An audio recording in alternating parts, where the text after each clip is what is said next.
السلام علیکم ورحمۃ اللہ وبرکاتہ. رمضان ہے اور جاگر ہے, آپ کی دعاؤں کی ضرورت ہے. کیا فطرہ ہے جو ہے وہ انڈیا بھیجا جا سکتا ہے یا یہیں دینا ہوتا ہے؟ نحمدہ و نصلی علی رسولہ الکریم. اما بعد, آپ دیکھ رہے ہیں نو ٹی وی جدہ اور میں ہوں آپ کا دوست, آپ کا ہوسٹ محمد عاقل, جدہ سے, مملکت سعودی عرب. اسلم بھائی ہیں ہمارے, اکرم بھائی کے بھائی ہیں. اکرم بھائی ہمارے دوست ہیں اور دونوں جدہ میں رہتے ہیں.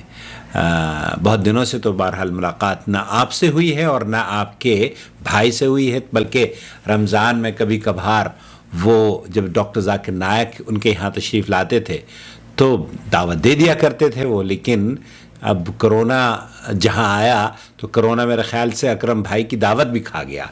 اللہ تعالیٰ ان کے مال میں برکت عطا فرمائے. بہرحال میری دعا ہے آپ کو, آپ کی اہلیہ کو, اور اکرم بھائی اور ان کی اہلیہ کو, ان کے بچوں کو, آپ کے خاندان کو صحت و عافیت سے رکھے, اور اللہ رب العالمین صیام اور قیام کی توفیق سے آپ کو نوازے. اسلم بھائی, آپ یہ جاننا چاہ رہے ہیں کہ کیا ہم ہندوستان فطرہ یا صدقۃ الفطر بھیج سکتے ہیں؟ سماحت الشیخ عبدالعزیز ابن باز مفتی مملکت سعودی عرب سے یہی سوال پوچھا جا رہا ہے. میں آپ کو لے کر چلتا ہوں ان کی محفل میں.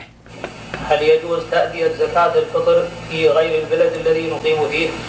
کیا ہم اس ملک میں, جس ملک میں ہم رہتے نہیں ہیں, زکوٰۃ الفطر کو بھیج سکتے ہیں؟ آپ یہی جاننا چاہ رہے ہیں نا. سنیے سماحت الشیخ کا جواب. الافضل والاولى في البلد الذي يقيم فيه الانسان. بہتر, افضل تو یہی ہے کہ آپ اسی ملک میں نکالیں جس ملک میں آپ نے روزے رکھے ہیں, جس ملک میں آپ مقیم ہیں. فَإِذَا دَعَتِ الْحَاجَةُ, زکوٰۃ الفطر کے لیے اگر ضرورت اس بات کی ہو,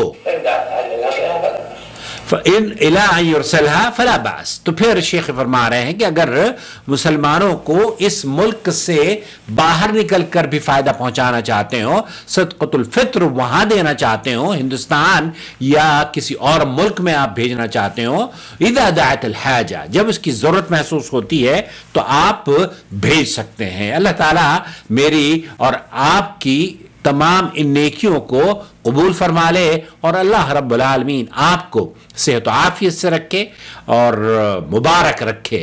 جہاں رکھے آپ محفوظ رہیں اور آپ اپنے بچوں پر تادیر سلامت رہیں. بہت شکریہ اسلم بھائی آپ کا.